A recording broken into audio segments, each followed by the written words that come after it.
जब से मुझे ये यकीन हो गया, जब से मुझे ये यकीन हो गया कि प्रभु मेरे साथ है, तब से मैंने सोचना बंद कर दिया कि कौन मेरे खिलाफ है। जब भगवान मेरे साथ है, गुरु मेरे साथ है, तो किसी के खिलाफ रहने से मेरा क्या बिगड़ जाएगा। और जिसके साथ परमात्मा है, जिसके साथ महात्मा है, उनका जीवन तो इतना सधा हुआ रहता है कि कोई उनके खिलाफ होता ही नहीं। जिन्हें तीर्थंकरों से प्रज्ञा मिले, जिन्हें गुरुओं से ज्ञान मिले, वो अपने जीवन में ऐसा कोई रास्ता ही नहीं अपनाते जिससे कोई उनके खिलाफ हो, किसी को तकलीफ हो। सौभाग्यशालियों, यूं ही छोटी सी बात पर ताल्लुकात बिगड़ जाते हैं। यूं ही छोटी सी बात पर ताल्लुकात बिगड़ जाते हैं। मुद्दा होता है सही क्या है, मुद्दा होता है सही क्या है, और लोग सही कौन है पर उलझ जाते हैं। सही क्या है का निर्णय करना चाहिए, लेकिन सही कौन है पर उलझ जाते हैं। बाकी सब बंद कर दो, एक ही चालू रखो तो तुम्हारी मशीन सही चलेगी। एक अच्छा 100 बुरों से ज्यादा महत्वपूर्ण होता है।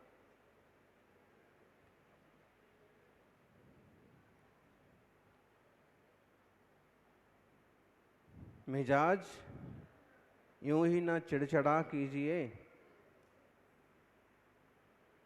मिजाज यूं ही ना चिड़चिड़ा कीजिए। कोई बातें छोटी करे तो आप दिल बड़ा कीजिए। कोई बातें छोटी करे तो आप दिल बड़ा कीजिए। कोई बात नहीं, इसकी आदत छोटी बातें करने की है, ये छोटी बातें कर रहा है। छोटा आदमी छोटी बात करता है, हम बड़े आदमी बन जाएं और हम अपना दिल भी थोड़ा बड़ा कर लें। कई सारी चीजें समझ जाएंगी। जिस मंदिर में हम बैठे हैं, मौजमाबाद, मौजमा गुजराती में केव छो भाई, मौजमा मजामा छू। तो मौजमा बाद मा छू, मौजमा छू।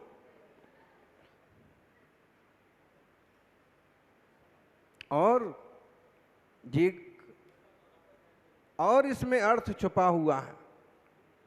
मौ का मतलब होता है मुंह। मौ का मतलब देसी भाषा का शब्द है मौ। मौ तो खोलो, मौ से बोलो। और मौ जमा और मौ बाद। संसार कैसा है, यहाँ सब कुछ मौ जमा है और मौ बाद है। का मतलब है कि यहाँ तो जो मुंह से बोलो सोई जमा और मुंह से बोलो ही सोई बाद, बर्बाद। मतलब है कि वचन के बल पर व्यक्ति बहुत कुछ जमा भी कर लेता है और वचन के बल पर व्यक्ति बहुत कुछ बर्बाद भी। बाद माने होता है बर्बाद, बाद माने हार, होना। मौजमाबाद काफी पुराना शहर है और गोधा जी ने मंदिर बनवाया था। गोधा जी सामने भी बैठे एक, वो भी एक गोधा थे जिन्होंने इतना बड़ा मंदिर बनवाया। आदिनाथ स्वामी, अजितनाथ स्वामी की, संभवनाथ भगवान की बड़ी बड़ी सुंदर प्रतिमाएं विराजमान की। और अनेक राजे महाराजे आए चले गए, लेकिन भगवान की प्रतिमाएं आप भी अपने आसन पर विराजमान हैं। सौभाग्यशालियों,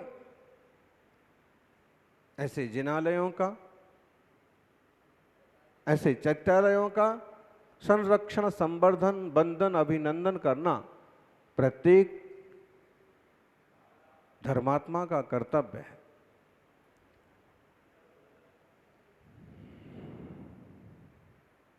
किशनगढ़ से चले थे, मौजमाबाद के दर्शन करके आगे बढ़ेंगे, लेकिन जहाँ कभी साधु नहीं रुकते वहाँ दूदू में ही संघ रुक गया। दूदू वालों की भक्ति ने शक्ति लगाई और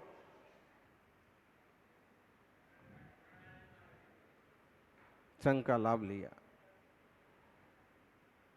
कब किसका भाग्य जागे, कब किसका पुण्य उदय में आए। मुनिराज कह रहे थे अभी कि पेड़ से भी सीख लो थोड़ा सा, पौधों से भी सीख लो, पशु पंछियों से भी सीख लो। एक समय वो रहा कि वो कितना चलना चाहे चल ले, लेकिन उसका सब कुछ चलना अशुभ के लिए था, पाप के लिए चलता था, किसी को मारने काटने के लिए चलता था। आज ये स्थिति हो गई कि 1 इंच भी नहीं चल सकता, एक जगह पेड़ बन के खड़ा। मन था, शुभोपयोग कर सकता था, अच्छे विचार कर सकता था, धर्म ध्यान कर सकता था, लेकिन नहीं, धर्म ध्यान नहीं किया, अपद ध्यान किया। और अपद ध्यान का परिणाम ये हुआ कि मन ही नहीं है, एक इंद्रिय पर्याय में ठूंठ की तरह खड़े रहो। अशुभ बोलता था, कभी मुंह से शुभ शब्द ही नहीं निकलते। किसी के सम्मान में 2 बातें कहने में तकलीफ होती, किसी से जय जिनेंद्र कहने में भारी पड़ता। और अभी स्थिति है कि शब्द ही नहीं है, पेड़ के पास शब्द वर्गणाएं नहीं हैं, मन नहीं है, सिर्फ काय है, और वो काय भी ठूंठ की तरह एक जगह खड़े रहो। और एकेंद्रीय पर्याय में वनस्पति की काय स्थिति कितनी है, बोलो, हैं? अनंत काल वनस्पति की काय स्थिति, अनंत काल। काय स्थिति मतलब भाव तो बदल जाएगा, आम से इमली हो जाएगा, इमली से बबूल हो जाएगा, भाव तो बदल जाएगा, लेकिन काय वही रहेगी, वनस्पति काय, वनस्पति काय, वनस्पति काय। अनंत काल तक वो भी जीव है, कौन गिन रहा। ये तो मुनिराज हैं। आज हम वहां से निकले, कहां से निकले, बोलो बोलो, इतने सारे लोग थे बिहार में, कहीं से भी निकले समझ लो, 7 किलोमीटर पहले से, और 5 किलोमीटर तक शुद्धि की जगह नहीं मिली। क्यों नहीं मिली, क्या दिक्कत थी? आपका इतने बड़े बड़े खेत थे, इतनी बड़ी बड़ी सब घास थी, सब तो था, क्यों नहीं मिली? मुनि महाराज को व्युत्सर्ग समिति का पालन करना आवश्यक होता है। एक मूल गुण है कि मल विसर्जन भी करना है तो वहाँ आसपास कोई ग्रस्त का घर ना हो, वहाँ घास ना हो, वहाँ नए बीज ना बोए गए, वहाँ पानी नहीं भर गया हो, वहाँ बहुत ज़्यादा नमी ना हो, वहाँ बहुत ज़्यादा जीव ना हो और छिद्र ना हो। ऐसी प्रासुक भूमि पर गुड़ स्थान में मल विसर्जन करते हैं, शुद्धि करते हैं। और किसी को जाना हो तो उसको क्या है, उनका कोई संयम ही नहीं है, जीव रक्षा का उतना कोई भाव ही नहीं है। तो मुनिराज तो शरीर से भी प्रवृत्ति करेंगे तो इतनी सतर्कता से करेंगे कि एकेंद्रिय का विघात ना हो जाए। वो एकेंद्रिय जीव है ना, वो काय स्थिति है किसी जीव की, किसी होनहार सिद्धात्मा की। सड़क पर रेंगती हुई गिजाई गाड़ी वालों को कहाँ दिखेगी? गाड़ी और लाड़ी वाले तो अपनी गाड़ी और लाड़ी में मगन हो जाते, बस अब किसका क्या हो रहा होने दो। थोड़े से कोई धर्मात्मा हो कि विचार रखें कि कोई जीव ना कुचल जाए, कोई जीव ना मर जाए, वरना चले जा रहे हैं।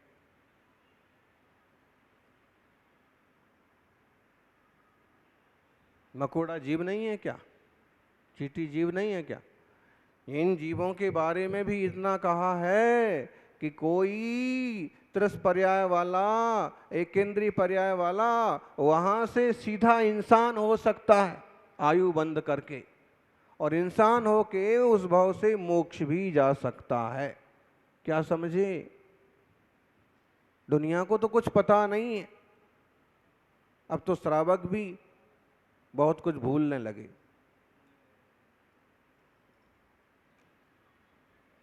इसलिए दया का पालन करते हैं, इसलिए चातुर्मास एक जगह रुक करके करते हैं,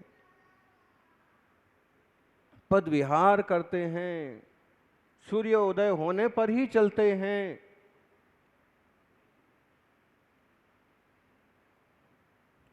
तो जीवों का विवेक, दया, करुणा का भाव, समझ अति आवश्यक है।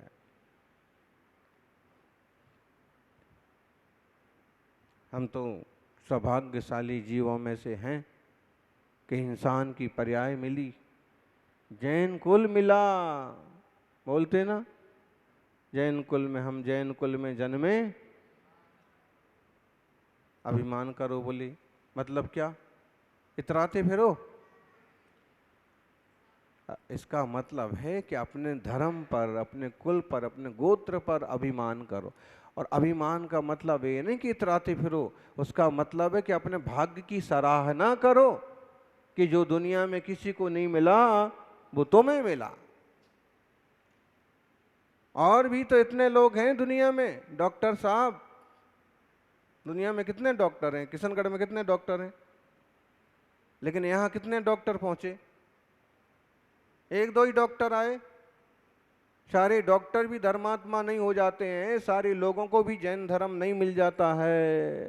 ये तो किसी का भाग्य चमकता है तो वो जैन धर्म पाता है। इस मंगलमय, इस पवित्र वीतरागी धर्म की गहराई में जाओ। तीर्थंकर अजितनाथ स्वामी के चरणों में हम बैठे हैं, जैन धर्म के दूसरे तीर्थंकर, अयोध्या में जिनका जन्म हुआ।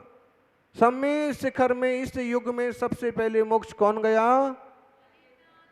अरे इतना तो जोर से बोल लो। इस 24 में सबसे पहले मोक्ष कौन गया? सम्मेद शिखर से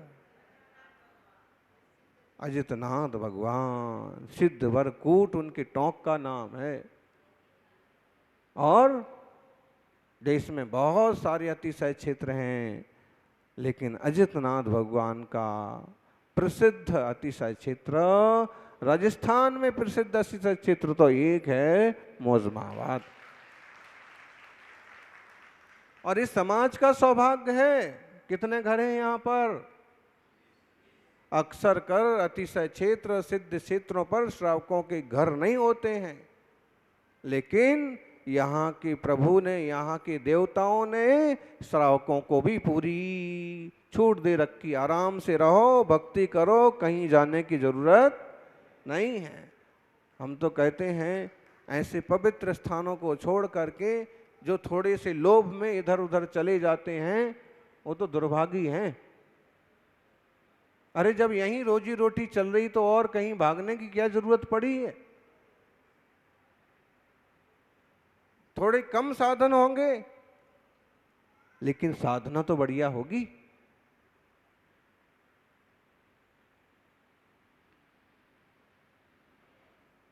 भाव शुद्धि पर ध्यान दीजिए, परिणाम की शुद्धि। धर्म ध्यान करो, अपद ध्यान नहीं। अपद ध्यान में उल्टा सुल्टा सोचते रहते हैं, दूसरे का बुरा कैसे हो, इसका नुकसान कैसे हो, ये आगे क्यों बढ़ गया, ईर्ष्या करते हैं, द्वेष करते हैं। ऐसा करने से क्या उपलब्धि होगी? उल्टा उल्टा सोचने से और उल्टा ही उल्टा होता जाता है। और सीधा सोचोगे किसी की अच्छाइयों पर गौर करके उसकी अच्छाई की प्रशंसा करोगे तो कभी आप भी उस लेवल तक पहुंच जाओगे।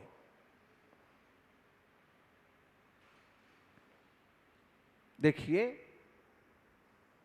मन तो ऐसे कहते हैं कि दो तरह का मन। कौन कौन सा दो तरह का मन? द्रव्य मन, भाव मन। विज्ञान की भाषा में कॉन्शियस माइंड और अनकॉन्शियस माइंड। मतलब एक मन जो आपका निरंतर चालू है, दूसरा मन जो आपका भाव मन या छुपा हुआ मन है, द्रव्य मन है। तो आप जो भी सोचते हैं, जो भी बोलते हैं, वो सब वो पकड़ लेता है, ग्रहण कर लेता है, और आप जैसा सोचते हैं वैसे आपको मिलता है, वैसे आप बनते हैं। अगर आप नेगेटिव सोचते हैं तो आप वैसे ही वो ही मिलेगा। जीवन में कोशिश करिए कि नकारात्मक सोच ना आने पावे, सकारात्मक सोचिए, अच्छा सोचिए।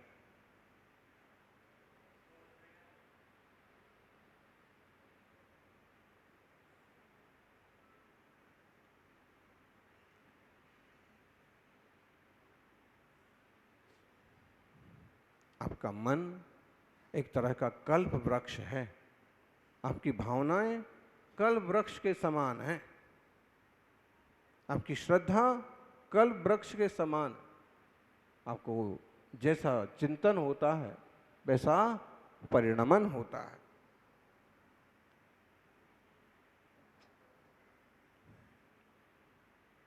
अभी आप सुन रहे थे, श्रद्धा तो रखो, रास्ते खुल जाते हैं।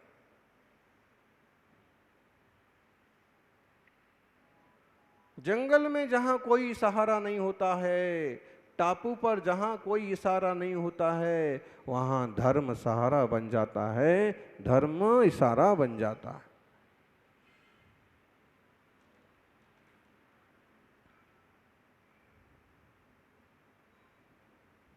कहानी छोटी सी जरूर है, लेकिन आपने सुनी कि एक इंसान जल यात्रा पर निकला, व्यापार के लिए निकला, जहाज फट गया, जैसे तैसे एक टापू पर पहुंच गया।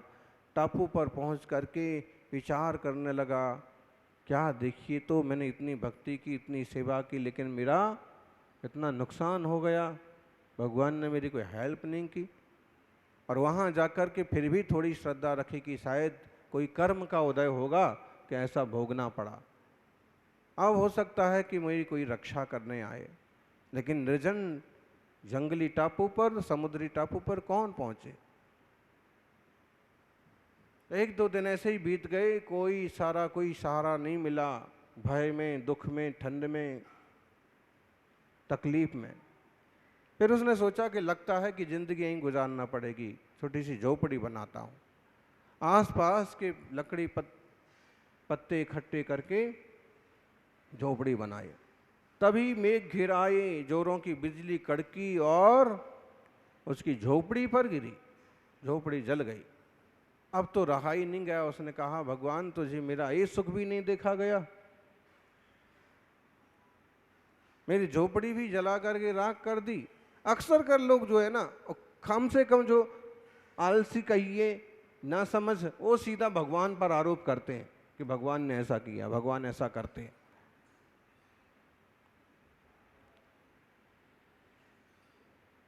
आम लोगों में तो आप सुन लीजिए, कभी कोई उनके बुजुर्ग वगैरह मर गए ना, कोई बिछड़ गया, तो आवाज लगा लगा के बोलते हैं, भगवान ने उठा लिया, हाय हैं।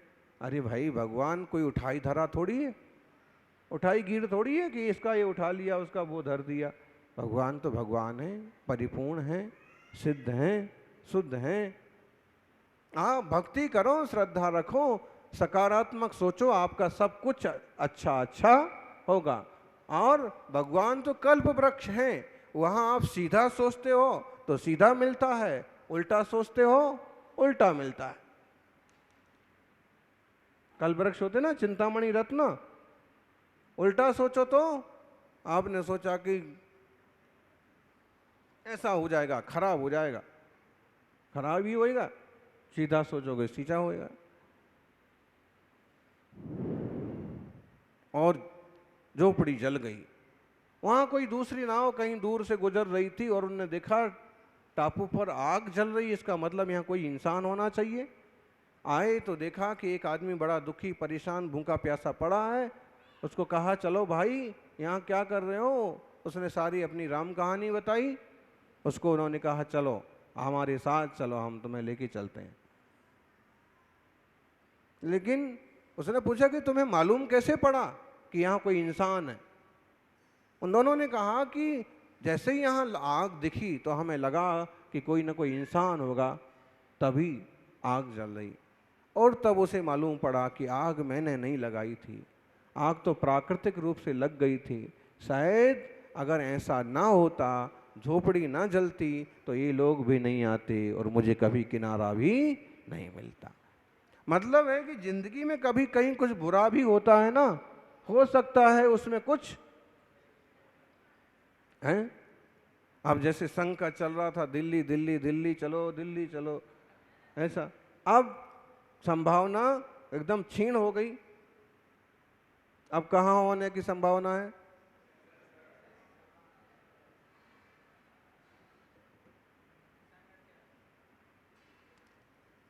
तो हर चीज में कुछ ना कुछ लाभ होता है।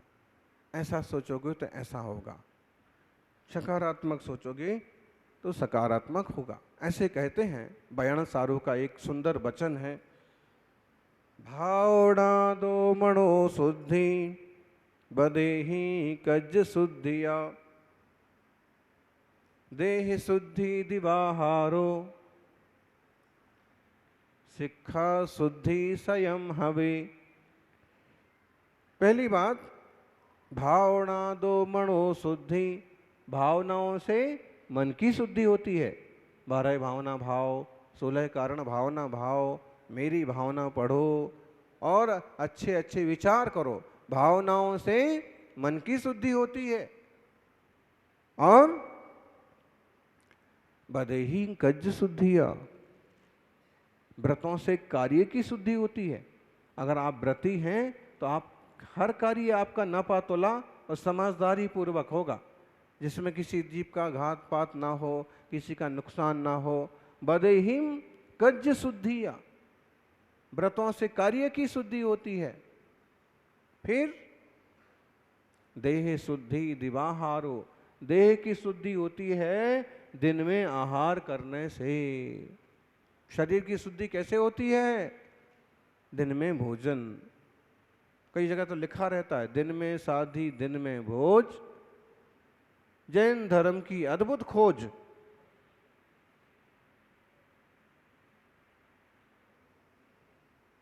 ग्रस्त धर्म की उत्तम खोज, दिन में शादी दिन में भोज। दिन में भोजन करने से शरीर की शुद्धि रहती है, बीमार नहीं पड़ते हैं, कब्ज नहीं होता है, कोई जहर कोई कीड़े मकोड़े पेट में नहीं जा पाते हैं। फिर शिक्षा शुद्धि संयम हवे, शिक्षा तो खुद ही शुद्धि है। जितना अभ्यास करोगे, जितना शास्त्राभ्यास करोगे, जितना गुरु संगति करोगे, उतना तुम्हारा ज्ञान विवेक बढ़ता जाएगा, उससे शुद्धि हो जाएगी। भावना दो मनो शुद्धि, भावना कल्प वृक्ष है। वो जो कितना छोटा सा प्रसंग है,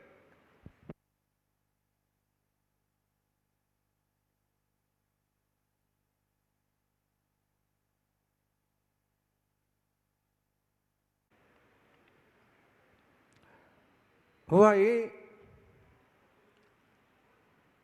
एक इंसान मार्ग भटक गया और जंगल में उतर गया। सोच रहा था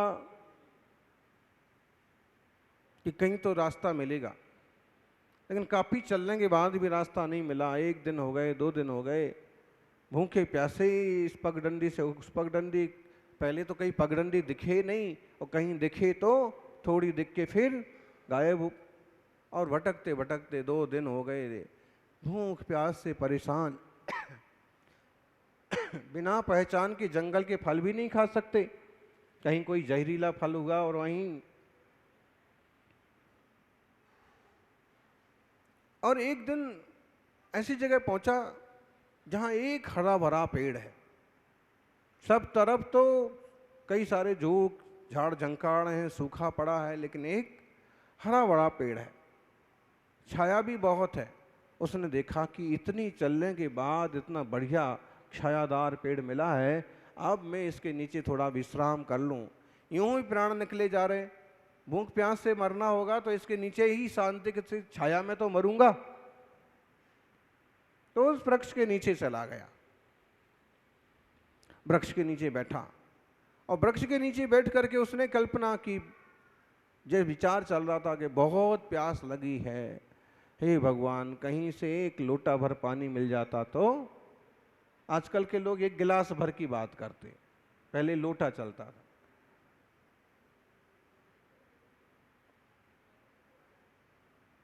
और योग संयोग की बात कि एक लोटा पानी एकदम उसके सामने आ गया।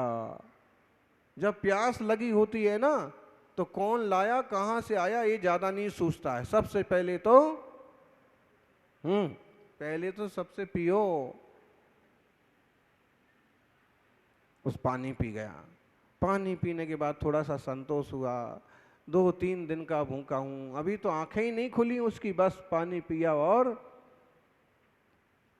फिर आधी अधूरी आंखें बंद कर ली। अगर थोड़ा सा खाने को मिल जाता तो जान में जान आ जाती। और फिर जैसे ही इस विचार किया तो क्या हुआ, एक थाली भरी हुई आ गई जिसमें सब पकवान रखे। पकवान तो समझते हैं ना, अकेला पोहा पकवान नहीं कहलाता है।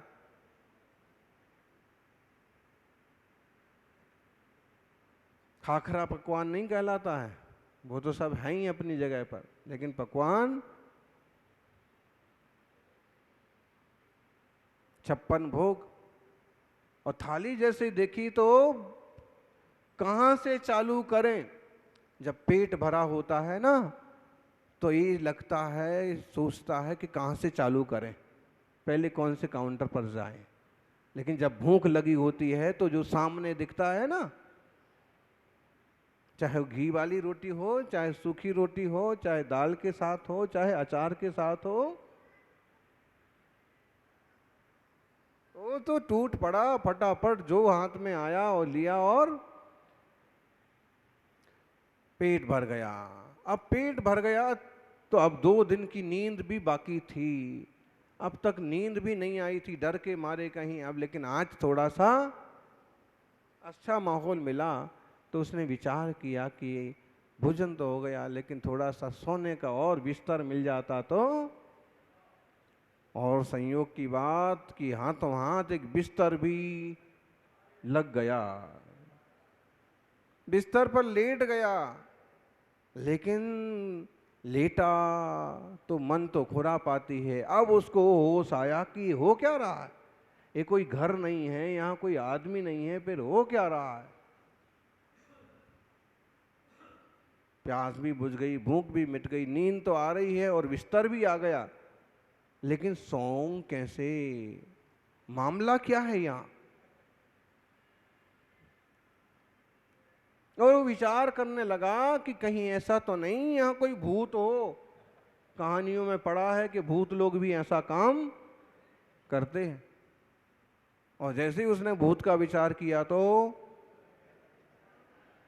भूत भी आ गया। अब भूत आया तो वो तो डर ही गया, डर गया, साथ में डरने के साथ साथ विचार भी करने लगा कि सच में भूत ही है, अब भूत मुझे खा तो नहीं जाएगा। अरे सुना है कि ऐसा करते हैं और भूत बाद में आदमी को खा तक जाते हैं, मार देते हैं। भूत मुझे मार तो नहीं देगा। फिर क्या हुआ, क्या हुआ,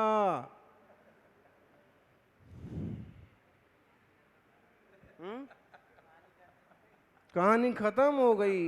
भूत ने उसको मार दिया। क्यों? क्योंकि वहां कोई भूत नहीं था। जिस वृक्ष के नीचे था वो वृक्ष कल्प वृक्ष था। हम जिस वृक्ष के नीचे हैं, जिस मन रूपी कल्प वृक्ष के नीचे हैं, हम जैसे जैसे सोचते हैं लगभग वैसा वैसा होता है।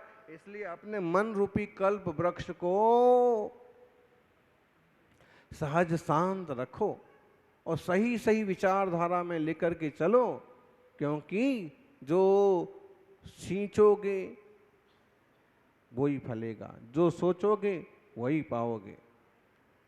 भावना दो मनो शुद्धि, भावनाओं से मन की शुद्धि हो। फिर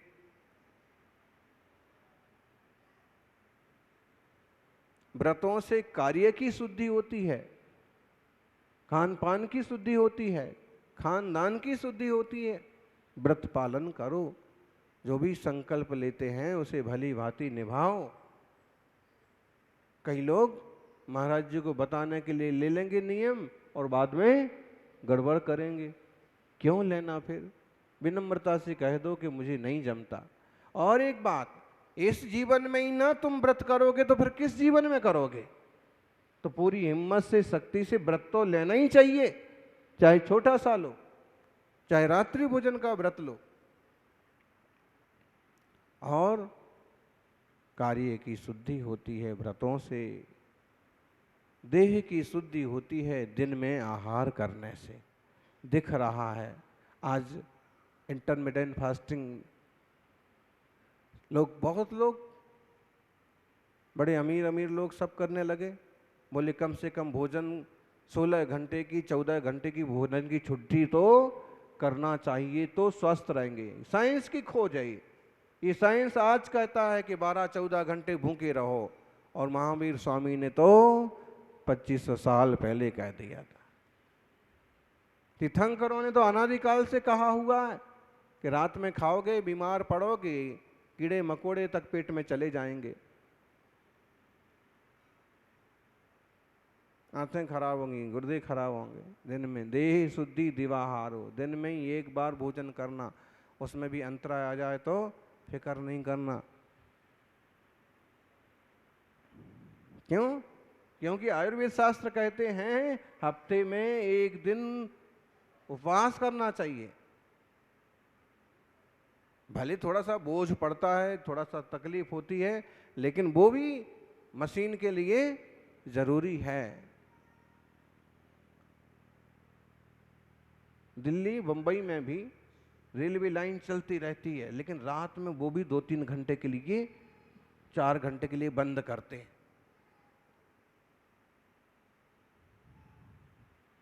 और 4 घंटे में फिर पूरी रिपेयरिंग करते हैं, खाली छोड़ देते हैं पटरियों को, तो पटरियां सही चलती रहती हैं, गाड़ियां सही चलती रहती हैं।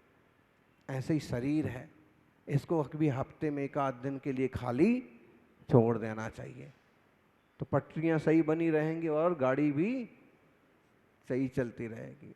देह शुद्धि दिवाहारो, शिक्षा शुद्धि स्वयं हर। शिक्षा की शुद्धि से तो जीवन की शुद्धि होती है, सबका जीवन शुद्ध बने, सबका आचरण शुद्ध बने।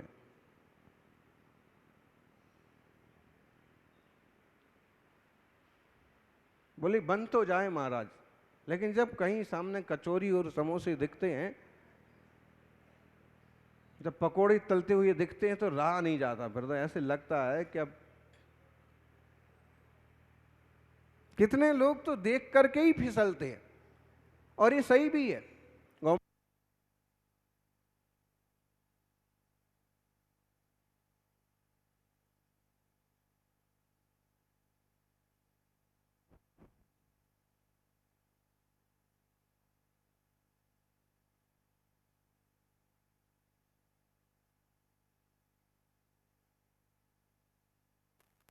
पूरे हो जाए। गौमठ सार महान सिद्धांत शास्त्र है, और वहाँ पर ये कहा आहार की संज्ञा कैसे जगती है, आहार की संज्ञा कैसे पैदा होती है, तो वहाँ बताया आहार दंशनेन, आहार दंशनेन ओम को उठाए, साधु दृढ़ाए। आहार देखने से, बाजार में जलेबियों की दुकान आप देखते हो, बनती हुई गरम गरम जलेबी देखते हो, तो आपको कुछ होता है कि नहीं होता है? कुछ कुछ होता है कि नहीं होता है? नहीं होता। कोई दृढ़वृत्ति हो तो भले नहीं हो, नहीं तो कुछ कुछ क्या सब कुछ हो जाता है। इतनी गरम गरम जलेबी, चलो एक दो तो खा ही लेते। जिह्वा इंद्रिय इतनी चंचल है कि बड़े बूढ़े भी संभाल नहीं पाते। आहार की शुद्धि रखिए, बाजार का मत खाइए, पैकेट बंद मत खाइए। क्या उसमें पड़ा है, स्वाद के लिए कंपनियां क्या क्या मिलाती हैं, कभी विचार किया उसमें इतना क्या स्वाद आता है? और ज्यादा नमक भी होता है ना, वो भी आंतों के लिए नुकसानदायक है, किडनी के लिए नुकसानदायक है, डॉक्टर कहते हैं। लेकिन फिर भी लालच लग गया। आदमी को पता है कि गुटखा खाने से कैंसर होता है, पाउच पर भी सड़ा हुआ चेहरा बना है, फिर भी बताइए कितना ये, मतलब इसको अपन क्या बोलेंगे, एडवेंचर आदमी है, चैलेंजर, कि उस पर लिखा है कि ऐसा कैंसर होगा, मुंह सड़ेगा, फिर भी खा रहा है। शराब से मरते हैं फिर भी पी रहा है। कितना साहसी आदमी, साहसी कि दुस्साहसी की बेवकूफ। इंद्रिय लोलुपी है, समझदार आदमी तो समझदारी के काम करता है। अपन सभी विवेक पूर्वक जिन धर्म की आराधना करते हुए सहज शांत स्वभाव को उपलब्ध होने का प्रयास करें। जैसे भगवान ने अपने स्वरूप को उपलब्ध किया है, वैसे अपन भी स्वस्वरूप को उपलब्ध हों, यही मंगल भावना। जय बोलिए अजितनाथ भगवान की।